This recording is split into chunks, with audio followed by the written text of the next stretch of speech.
चढ़े जवानी है टूरी के ना कोनो तो एला पटा देवरे।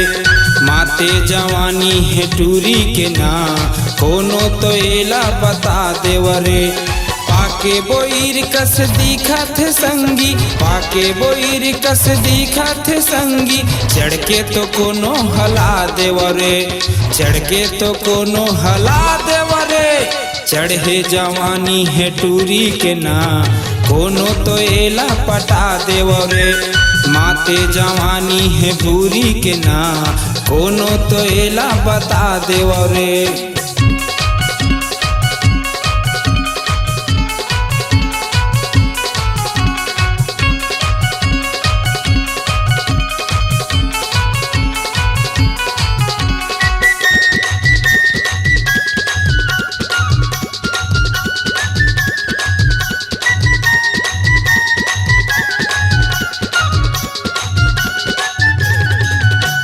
नहीं है टूरीला कहीं के खबर, हो गे है मजा मारे के उमर।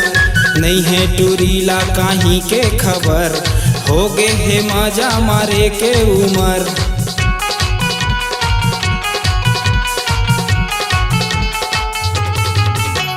नहीं है टूरीला कहीं के खबर, हो गे है मजा मारे के उमर।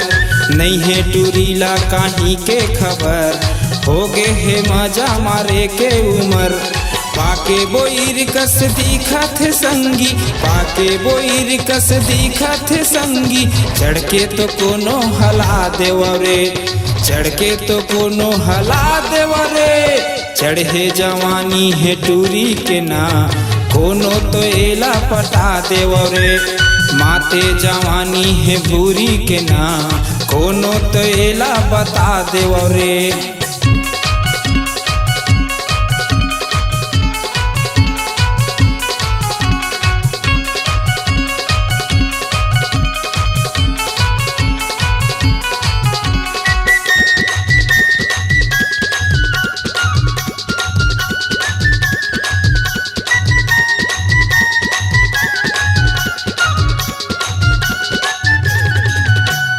कन्हाले चुंदी गोरी गोरी गाल, हो गे है टूरी उमर 16 साल।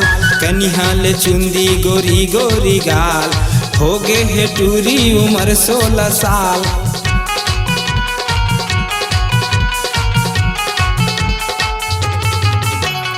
कन्हाले चुंदी गोरी गोरी गाल, हो गे है टूरी उमर 16 साल।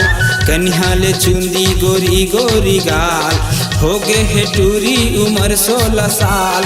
पाके बोईर कस दिखत संगी, पाके बोईर कस दिखत संगी, चढ़ के तो कोनो हला देवरे, चढ़ के तो कोनो हला देवरे। चढ़े जवानी है टूरी के ना कोनो तो एला पटा देवरे। माते जवानी है भूरी के ना कोनो तो एला बता देवरे। पाके बोईर कस दिखत संगी, पाके बोईर कस दिखत संगी, चढ़ के तो कोनो हला देवरे, चढ़ के तो कोनो हला देवरे। चढ़े जवानी है टूरी के ना कोनो तो एला बता देवरे। माते जवानी है टूरी के ना कोनो तो एला समझा देवरे। चढ़े जवानी है टूरी के ना कोनो तो एला बता देवरे। माते जवानी है गोरी के ना कोनो तो एला समझा देवरे। स्वरांजलि स्टूडियो, नेमीचंद गली नंबर 2, गंजपारा, रायपुर।